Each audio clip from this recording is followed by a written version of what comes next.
Next we shall discuss dishonor of checks. Check dishonour ആകുന്നു.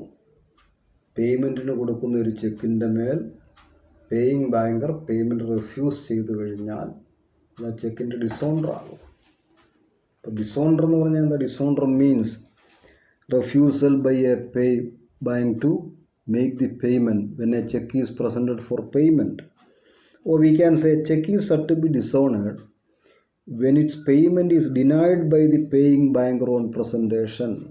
When payment is denied by the paying banker when it is presented for payment. ഒരു check ബാങ്കിൽ നമ്മൾ present ചെയ്യുന്നു പേയ്മെൻറ്റിന് വേണ്ടി. ഇപ്പം bank അതിൻ്റെ payment refuse ചെയ്യുകയാണെങ്കിൽ എന്താണ്? That cheque is said to be dishonoured. Refusal by a paying banker to make payment on a cheque when it is presented for payment is known as dishonour of a cheque. ഇനി സാധാരണ എന്താ? ബാങ്കറിനൊരു legal ഓബ്ലിഗേഷനുണ്ട്. Banker has a legal obligation to honour a customer's cheque. Customers issue ചെയ്യുന്ന ചെക്കുകൾ owner ചെയ്യാനുള്ള നിയമപരമായ ബാധ്യത ബാങ്കിനുണ്ട്. പക്ഷേ ഈ ബാധ്യത ചില സാഹചര്യങ്ങളിൽ മാത്രമേ ഉണ്ടാകുന്നുള്ളൂ. ഇനി but there are A number of circumstances under which the paying banker is justified in refusing payment of a customer's check. അപ്പം പല സാഹചര്യങ്ങളിലും ചില പ്രത്യേക സർക്കംസ്റ്റാൻസസിൽ ഒരു പേയിങ് ബാങ്കിന് വളരെ സേഫായിട്ട് ആ ചെക്കിൻ്റെ പേയ്മെൻറ്റ് റിഫ്യൂസ് ചെയ്യാം. ഇനി ആ സാഹചര്യങ്ങൾ എന്തൊക്കെയാണെന്ന് നമുക്കൊന്ന് നോക്കാം. 1. Countermanding instruction. A cheque is issued by a customer. Then after issuing the check, he gives a countermanding order to the paying banker. So in case of a check where there is a countermanding order given by the customer, then that check can be dishonored. ആ ചെക്കിൻ്റെ മേൽ payment എന്താ? അത് refuse ചെയ്യാം. That is countermanding instruction. When a countermanding instruction is given by the customer, then bank can safely refuse payment on such a check. Then secondly, death of a customer. ഒരു കസ്റ്റമറിൻ്റെ മരണശേഷമാണ്, അല്ലെങ്കിൽ customer മരിച്ചു എന്നുള്ള വിവരം notice ബാങ്കിന് കിട്ടിയതിന് ശേഷമാണ് ഒരു check present ചെയ്യുന്ന പേയ്മെൻറ്റിന് വേണ്ടി. ആ ചെക്കിൻ്റെ മേലും എന്താണ്? റിഫ്യൂസ് ചെയ്യാം. On receipt of a notice of A customers death, the bank must stop the payment of check issued by the drawer. ഒരു കസ്റ്റമർ മരിച്ചു എന്നുള്ളതിന് നോട്ടീസ് കിട്ടിക്കഴിഞ്ഞാൽ ആ മരിച്ച കസ്റ്റമർ ഇഷ്യൂ ചെയ്തിരിക്കുന്ന ചെക്കുകളുടെ മേലുള്ള പേയ്മെൻറ്റ് സ്റ്റോപ്പ് ചെയ്യണം. 3. Drawer's insolvency. So on receipt of a notice of insolvency of the drawer insolvent ആയി എന്നുള്ള വിവരം ബാങ്കിന് അറിവ് കിട്ടിക്കഴിഞ്ഞാൽ then bank can safely refuse payment on the checks issued by such a drawer. Then 4th one, drawer's insanity. On receipt of notice of insanity, ഒരു drawer insane ആയി എന്ന് ബാങ്കിന് നോട്ടീസ് കിട്ടി, ബാങ്കിന് അറിവ് കിട്ടി, ബാങ്ക് ഇത് വെരിഫൈ ചെയ്തു, കറക്റ്റാണ്, അങ്ങനെ വന്നു കഴിഞ്ഞാൽ ഒരു ഇൻസൈൻ ആയിരിക്കുന്ന കസ്റ്റമർ ഇഷ്യൂ ചെയ്യുന്ന ചെക്കുകൾ ബാങ്കിന് വളരെ സേഫായിട്ട് എന്താണ് ഡിസോണർ ചെയ്യാം. Drawers insanity. Then issue a garnishee order. When a garnishee order is issued by a court on a particular account or a particular account of a customer, ഒരു കസ്റ്റമറിൻ്റെ അക്കൗണ്ടിൻ്റെ മേൽ കോർട്ട് ഗാർണിഷി ഓർഡർ ഇഷ്യൂ ചെയ്തിട്ടുണ്ടെങ്കിൽ ആ garnishee order issue ചെയ്ത് കഴിഞ്ഞാൽ പിന്നീട് ആ customer issue ചെയ്യുന്ന ചെക്കുകളൊന്നും ഓണർ ചെയ്യാനുള്ള ബാധ്യത ബാങ്കിനില്ല in case of a garnishee order. Then നമ്മൾ ആ ഗാർണിഷി ഓർഡർ ഒന്ന് നോക്കിക്കഴിഞ്ഞാൽ എന്താണ് ഈ ഗാർണിഷി ഓർഡർ എന്നുള്ളത്? A garnishee order is an order of the court obtain by judgement creditor. ഒരു ക്രെഡിറ്റർ ഒബ്റ്റെയിൻ ചെയ്യുന്നൊരു ഓർഡറാണ്, അത് ഇഷ്യൂ ചെയ്തിരിക്കുന്ന കോർട്ടാണ്. Then attaching funds of the judgement debtor. ഇവിടെ ജഡ്ജ്മെൻറ്റ് ഡെറ്റർ ആരായിരിക്കും? ബാങ്കിൻ്റെ കസ്റ്റമർ ആയിരിക്കും. അപ്പോൾ attaching funds of the judgement debtor in the hands of A third party. Third party ഇവിടെ ആരാ? ബാങ്കായിട്ടാണ് വരുന്നത്. Warning the third party not to release the money attach until directed by the court to do so. അപ്പം ഇവിടെ court ഒരു order കൊടുക്കുകയാണ്, ഇന്ന particular അക്കൗണ്ടിലുള്ള എമൗണ്ട് കോർട്ടിൻ്റെ ഫർദർ ഓർഡർ വരുന്നവരെ റിലീസ് ചെയ്യാൻ പാടില്ല. The term garnishee refers to the person who has reserve with the order. Garnishee എന്ന് പറഞ്ഞാൽ ആർക്കാണോ ഈ നോട്ടീസ് കൊടുക്കുന്നത്, ഇവിടെ എന്താ ബാങ്കറാണ് garnishee. A banker must refuse payment of a check immediately after receipt of a garnishee order. ഒരു garnishee order കിട്ടിക്കഴിഞ്ഞാൽ പിന്നീട് ആ അക്കൗണ്ടിൻ്റെ മേൽ വരുന്ന എല്ലാ ചെക്കുകളുടെയും പേയ്മെൻറ്റ് ബാങ്ക് റെഫ്യൂസ് ചെയ്യണം. ഇവിടെയും വളരെ സേഫായിട്ട് ബാങ്കിന് എന്താണ് ആ ചെക്ക് ഡിസോണർ ആക്കാം. Then assignment of bank account. A bank account can be assign to any person by giving a letter of assignment to the banker. അപ്പം അസൈൻ ചെയ്ത് കഴിഞ്ഞാൽ മറ്റൊരാളുടെ പേരിലേക്ക് അസൈൻ ചെയ്ത് കഴിഞ്ഞ ഒരു ബാങ്ക് അക്കൗണ്ട്, അങ്ങനെ അസൈൻ ചെയ്തതിന് ശേഷം വീണ്ടും ആ കസ്റ്റമർ ഒരു ചെക്ക് ഇഷ്യൂ ചെയ്യുകയാണെങ്കിൽ ആ ചെക്കിൻ്റെ പേയ്മെൻറ്റും അവിടെ എന്താണ് റെഫ്യൂസ് ചെയ്യാം. Then breach of trust. ഇനി in case of a trust account ആണെങ്കിൽ, ഒരു ട്രസ്റ്റിൻ്റെ പേരിലുള്ള അക്കൗണ്ട് ആണെങ്കിൽ, mere knowledge of the customer's intention to use the trust money for his personal use. ഒരു ട്രസ്റ്റിൻ്റെ പേരിലുള്ള അക്കൗണ്ടാണ്, അവിടെ ഏതെങ്കിലും ഒരു ട്രസ്റ്റ് അക്കൗണ്ട് അയാളുടെ വ്യക്തിപരമായ ആവശ്യങ്ങൾക്ക് വേണ്ടി മിസ്യൂസ് ചെയ്യുന്നതിന് വേണ്ടിയാണ് ചെക്ക് ഇഷ്യൂ ചെയ്തിരിക്കുന്നത് ബാങ്കിന് അറിവുണ്ടെങ്കിൽ ആ ചെക്കും വളരെ സേഫായിട്ട് ബാങ്കിന് എന്താണ് ഡിസോണർ ആക്കാം. Then prohibitory order. ഇനി ഏതെങ്കിലും ഒരു ഗവൺമെൻറ്റൽ അതോറിറ്റി ഒരു പ്രൊഹിബിറ്ററി ഓർഡർ ഒരു പർട്ടിക്കുലർ അക്കൗണ്ടിൻ്റെ മേൽ കരസ്ഥമാക്കിയിട്ടുണ്ടെങ്കിൽ, on receipt of a prohibitory order from any government authority like income tax authority, sale tax department, then freezing the customer's account by accord, the banker must comply with such orders. ഇപ്പോൾ ഒരു prohibitory order ഉണ്ടെങ്കിൽ, so he must refuse payment of a cheque such customer on whom such orders R served. ഏതെങ്കിലും ഒരു കസ്റ്റമറിൻ്റെ അക്കൗണ്ടിൻ്റെ മേൽ അല്ലെങ്കിൽ കസ്റ്റമറിൻ്റെ മേൽ prohibitory order ഉണ്ടെങ്കിൽ ആ കസ്റ്റമർ ഇഷ്യൂ ചെയ്യുന്ന ചെക്കുകളും ഒരിക്കലും പേയ്മെൻറ്റ് പാടില്ല. Then defective title.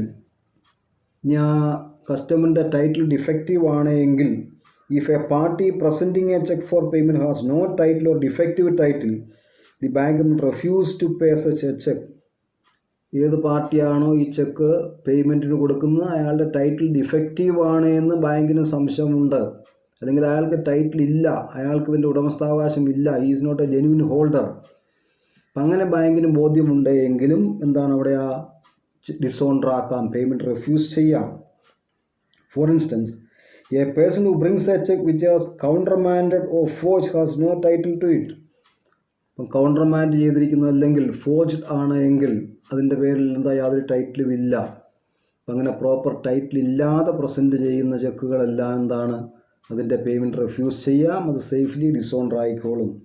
ഇനി മറ്റ് പല കാരണങ്ങൾ, ഈ പറഞ്ഞിരിക്കുന്ന ജനറൽ ആയിട്ടുള്ള ഈ 9 റീസൺസിന് പുറമെ മറ്റ് കുറേയേറെ കാരണങ്ങളാൽ വേണമെങ്കിൽ എന്താ ഒരു ബാങ്കിന് വളരെ സേഫായിട്ട് ചെക്ക് ഡിസോണർ ചെയ്യാം. ഒന്ന്, an unsigned cheque present for payment. Unsigned ചെക്കാണ്, ചെക്കിൻ്റെ മേൽ കസ്റ്റമറിൻ്റെ പ്രോപ്പർ സിഗ്നേച്ചർ ഇല്ല, അല്ലെങ്കിൽ സിഗ്നേച്ചർ ഇല്ല, അൺസൈൻ ചെക്ക് ഒരിക്കലും പേയ്മെൻറ്റ് കൊടുക്കേണ്ട കാര്യമില്ല, ഓണർ ചെയ്യേണ്ട കാര്യമില്ല. then again a cross check presented at the counter for payment.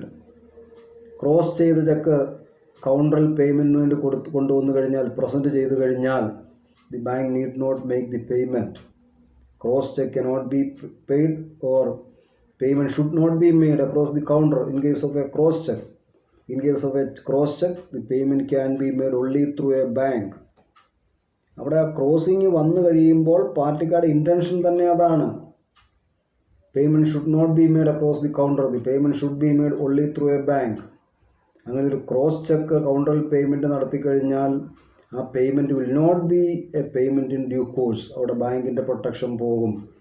Then a cross cheque presented at the counter for payment. Then again draw a signature on the cheque differs from the specimen signature. ചെക്കിൽ കൊടുത്തിരിക്കുന്ന ഡ്രോയറിൻ്റെ signature ബാങ്കിൽ കൊടുത്തിരിക്കുന്ന specimen സിഗ്നേച്ചറുമായിട്ട് എന്തെങ്കിലും വ്യത്യാസമുണ്ടെങ്കിൽ ആ ചെക്കിൻ്റെയും payment കൊടുക്കാൻ പാടില്ല. ഒരു സ്ലൈറ്റ് ഡിഫറൻസ് ഉണ്ടായാൽ പോലും പേയ്മെൻറ്റ് കൊടുക്കാൻ പാടില്ല എന്നുള്ളതാണ്. അതിനു വേണ്ടിയിട്ടാണ് ബാങ്കുകൾ 3 സ്പെസിമെൻ സിഗ്നേച്ചേഴ്സ് ഒരു അക്കൗണ്ട് ഓപ്പൺ ചെയ്യുന്ന സമയത്ത് വാങ്ങി വയ്ക്കുന്നത്. അപ്പം എന്തെങ്കിലും ഡിഫറൻസ് ഉണ്ടായിക്കഴിഞ്ഞാൽ, if there is any difference in the drawer's signature on the instrument and the specimen signature kept by a bank, payment should not be made. Then again, post dated cheque presented for payment before due date. ഒരു post dated cheque due ഡേറ്റിന് മുമ്പ് present ചെയ്യുന്നു. A stale cheque when presented for payment. കാലഹരണപ്പെട്ടു പോയൊരു check present ചെയ്യുന്നു. 3 മാസം കഴിഞ്ഞാൽ stale ചെക്കായിട്ട് മാറും. Issue date തൊട്ട് 3 months മാത്രമേ ഇന്ത്യയിൽ ചെക്കുകളുടെ ലൈഫുള്ളൂ. ഇപ്പം 3 മാസം കഴിഞ്ഞാൽ എന്താ, അതൊരു സ്റ്റെയിൽ ചെക്കായിട്ട് മാറി. അതിൻ്റെ മേൽ പേയ്മെൻറ്റ് കൊടുക്കാൻ പാടില്ല. A cheque presented for payment outside banking hours.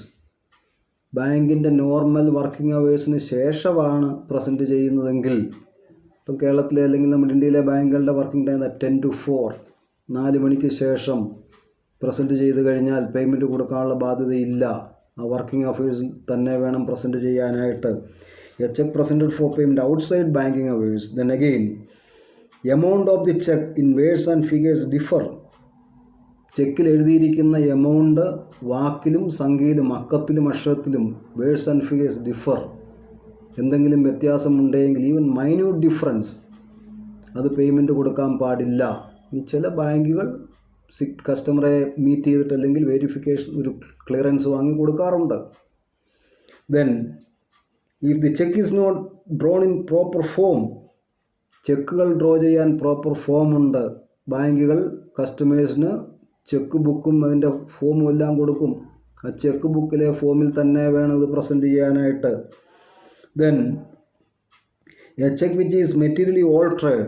എന്തെങ്കിലും മെറ്റീരിയൽ ഓൾട്ടറേഷനുള്ള ചെക്കുകൾ, മെറ്റീരിയൽ ഓൾട്ടറേഷൻ വന്നു കഴിഞ്ഞാൽ അതിൻ്റെ പേയ്മെൻറ്റ് കൊടുക്കാൻ പാടില്ല. പിന്നെ cheque is materially altered. Then a mutilated cheque presented for payment. ചെക്കിൻ്റെ അടിസ്ഥാന സ്വഭാവം മാറുന്ന രീതിയിൽ കീറിപ്പോയിരിക്കുന്ന ഒരു ചെക്ക്, മ്യൂട്ടിലേറ്റഡ് ടോൺ, അതും പേയ്മെൻറ്റ് കൊടുക്കാൻ പാടില്ല. Then if there is no sufficient funds in the account of the drawer. ഡ്രോയറിൻ്റെ അക്കൗണ്ടിൽ ഇതിൻ്റെ ഫുൾ പേയ്മെൻറ്റ് കൊടുക്കാൻ ആവശ്യമായ ഫണ്ടില്ല എങ്കിൽ, ആ സാഹചര്യത്തിലും ചെക്ക് ഡിസോണർ ആകണം, പേയ്മെൻറ്റ് കൊടുക്കാൻ പാടില്ല. Then a check presented for payment at a branch other than the one where the drawer has the account.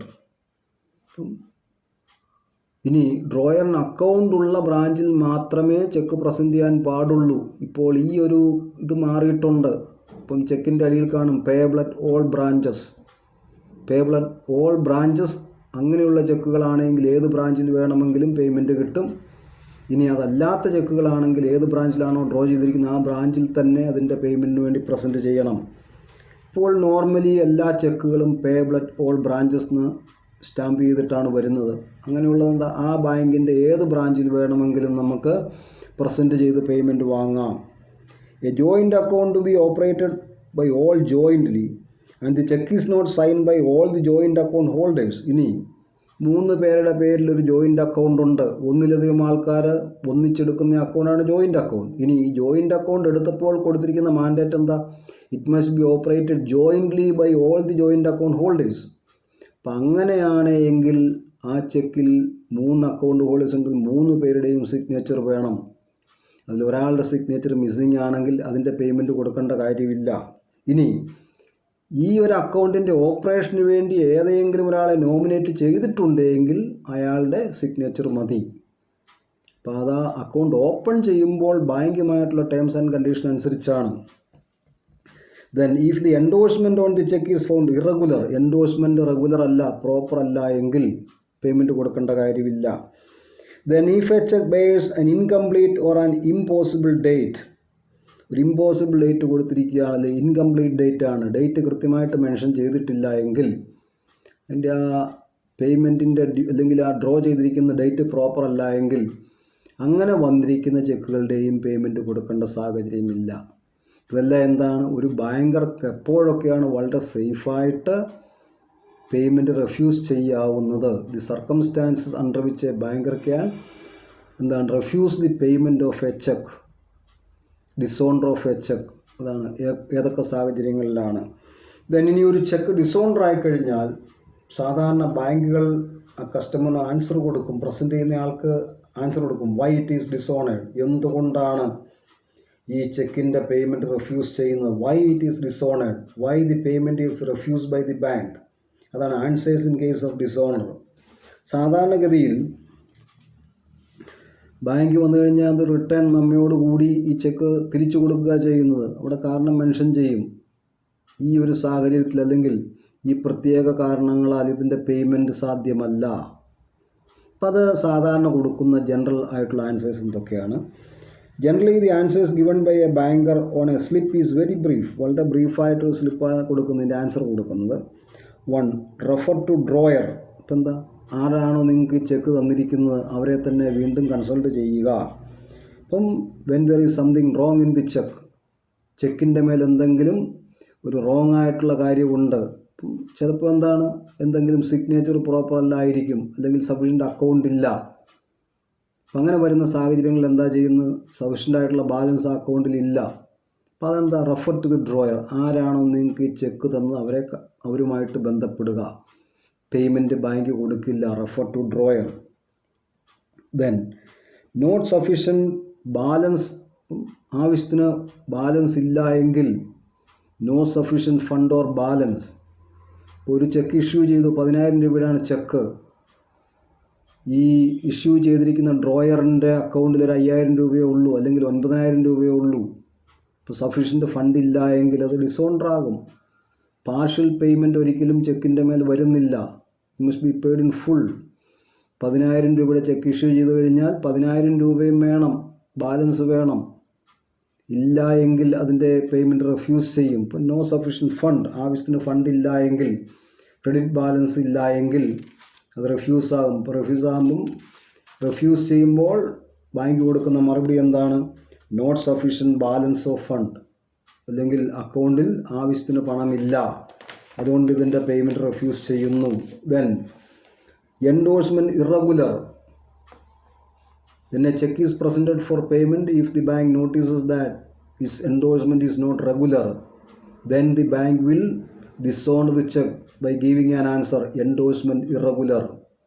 Endorsement is not regular. Endorsement proper alla. Then effect not cleared, please present again. This means that the drawer has paid in the checks or bills which are in the course of collection.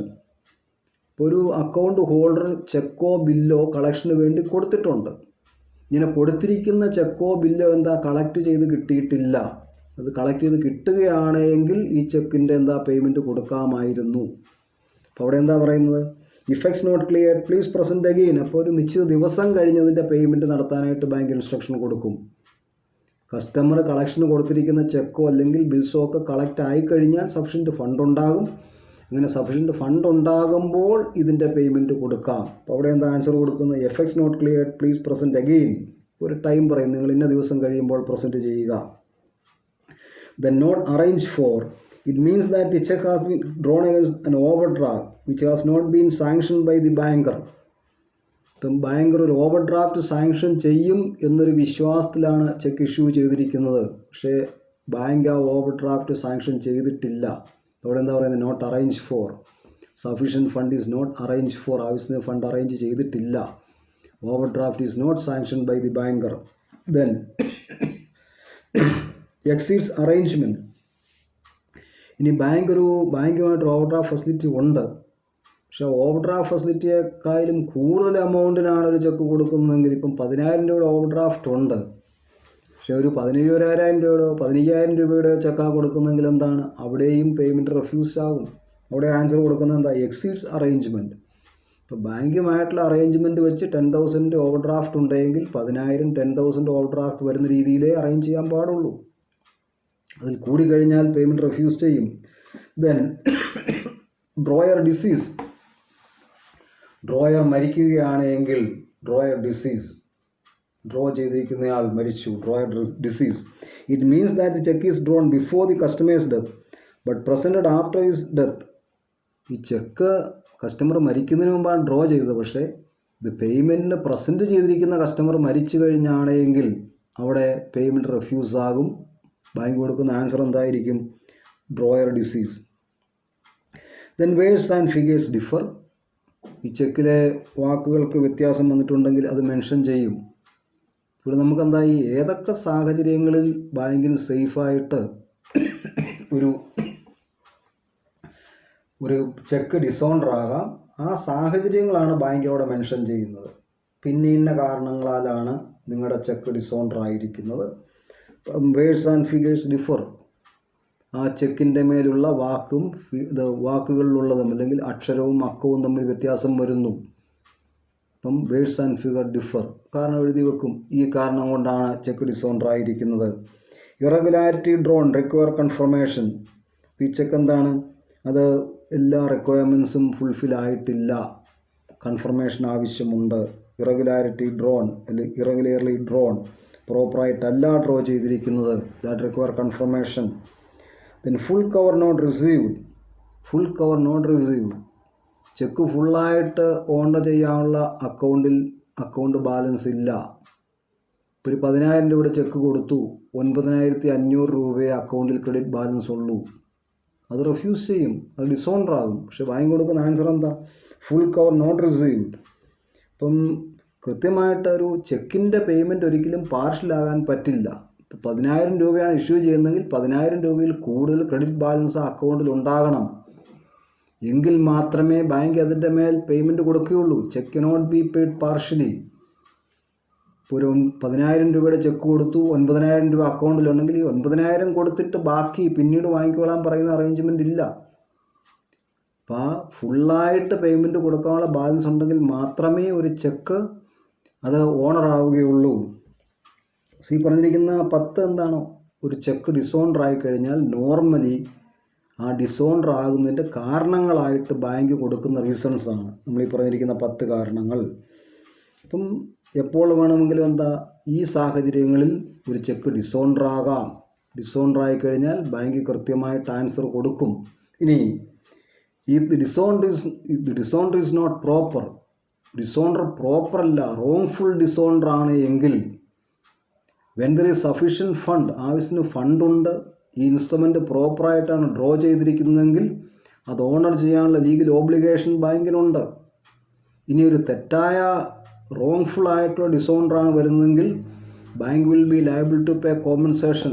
ബാങ്കിന് നഷ്ടപരിഹാരം കൊടുക്കാനുള്ള ബാധ്യത ഉണ്ടാകും. അപ്പോൾ dishonour of a cheque by a banker without any justifiable reason is called wrongful dishonour of a cheque. Justifiable reason ഇല്ലാതെ, ന്യായീകരിക്കാൻ പറ്റുന്ന കാരണങ്ങളില്ലാതെയാണ് ഒരു ബാങ്ക് ഒരു ചെക്ക് ഡിസോണർ ആക്കുന്നതെങ്കിൽ that is considered as wrongful dishonour. തെറ്റായിട്ട് ഡിസോണർ ചെയ്യുന്നു. A dishonor is considered unjustifiable if the banker refuses the payment, if the banker refuses to pay the amount, even when the customer satisfies all the conditions laid down for the payment of a check. ഒരു ചെക്കിൻ്റെ പേയ്മെൻറ്റിന് വേണ്ടി നിയമത്തിൽ പറഞ്ഞിരിക്കുന്ന എല്ലാ കണ്ടീഷൻസും fulfil ആയിട്ടും, എല്ലാ കണ്ടീഷൻസും ജെന്യുവനായിട്ട് fulfil ആയിരിക്കുന്ന സാഹചര്യത്തിലും ഒരു ബാങ്ക് ഒരു ചെക്കിൻ്റെ പേയ്മെൻറ്റ് റെഫ്യൂസ് ചെയ്യുകയാണെങ്കിൽ അത് റോങ്ഫുൾ ഡിസോണറാണ്.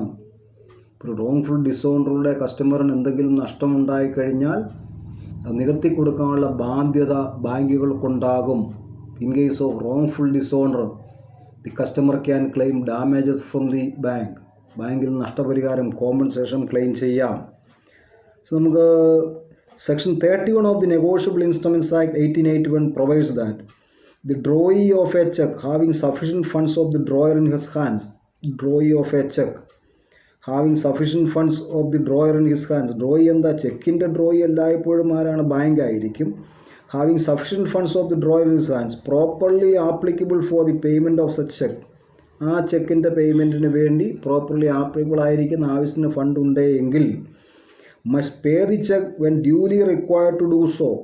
ആ ചെക്കിൻ്റെ മേൽ പേയ്മെൻറ്റ് കൊടുക്കണം when duly required to do so. In default of such payment, must compensate the drawer for any loss or damage caused by such default. അവിടെ എന്താ, must compensate. തെറ്റായ രീതിയിൽ അല്ലെങ്കിൽ തെറ്റായ കാരണങ്ങളാലാണ് ഒരു ചെക്കിൻ്റെ പേയ്മെൻറ്റ് റെഫ്യൂസ് ചെയ്തിരിക്കുന്നതെങ്കിൽ ആ റിഫ്യൂസൽ കൊണ്ട് കസ്റ്റമറിനുണ്ടാകുന്ന നഷ്ടം നികത്തി കൊടുക്കാനുള്ള ലീഗൽ ഓബ്ലിഗേഷൻ ബാങ്കിനുണ്ട്. ഇത് വളരെ കൃത്യമായിട്ട് section 31 of the negotiable instruments ആക്ടിൽ പറഞ്ഞിട്ടുണ്ട്. ദെൻ ജസ്റ്റിഫയബിൾ റീസൺ ഇല്ല എങ്കിൽ എന്താണ്? If dishonour of a cheque is not due to justifiable reasons, ന്യായമായ കാരണങ്ങളാൽ അല്ല എങ്കിൽ the banker will be liable to pay compensation. Then a cheque may be dishonoured knowingly or by mistake. ഒരു cheque പലപ്പോഴും എന്താ നോയിങ്ലി ഓർ ബൈ മിസ്റ്റേക്ക്, ചിലപ്പോൾ എന്താ അറിഞ്ഞുകൊണ്ടായിരിക്കും dishonour, ചില സാഹചര്യത്തിൽ നെഗ്ലിജൻസ് കൊണ്ടോ മിസ്റ്റേക്ക് തെറ്റിപ്പോകുന്നതോ ആകാം. ഇനി നോയിങ്ലി ആണെങ്കിലും ബൈ മിസ്റ്റേക്ക് ആണെങ്കിലും അത് കസ്റ്റമറിൻ്റെ റെപ്യൂട്ടേഷനെ ബാധിക്കും. A cheque may be dishonoured knowingly or by mistake. The banker's liability to compensate the customer cannot be avoided even if the wrongful dishonour of the cheque is due to some mistake or oversight. എന്ത് കാരണം കൊണ്ടാണെങ്കിലും bank അറിഞ്ഞുകൊണ്ടല്ല, knowingly അല്ല, ബാങ്കിൻ്റെ ഭാഗത്ത് എന്താ ചെറിയൊരു തെറ്റ് പറ്റി, അല്ലെങ്കിൽ ഒരു ഓവർസൈറ്റ് ഉണ്ടായി, ഒരു മനഃപൂർവ്വമല്ലാത്ത ഒരു നെഗ്ലിജൻസ് സംഭവിച്ചു, ഒരു അൺനോയിങ് ആണ്, ഇപ്പം വിൽഫുൾ നെഗ്ലിജൻസ് അല്ല. വിൽഫുൾ നെഗ്ലിജൻസ് ആണെങ്കിലും അല്ലെങ്കിലും ബാങ്കറിൻ്റെ നെഗ്ലിജൻസ് കൊണ്ടോ ബാങ്കറിൻ്റെ തെറ്റുകൊണ്ടോ ഒരു ചെക്ക് ഡിസോണർ ആയിക്കഴിഞ്ഞാൽ കസ്റ്റമറിൻ്റെ റെപ്യൂട്ടേഷനെ അത് ബാധിക്കും. അങ്ങനെ വരുന്ന സാഹചര്യങ്ങളിൽ the banker can be held liable four paying compensation.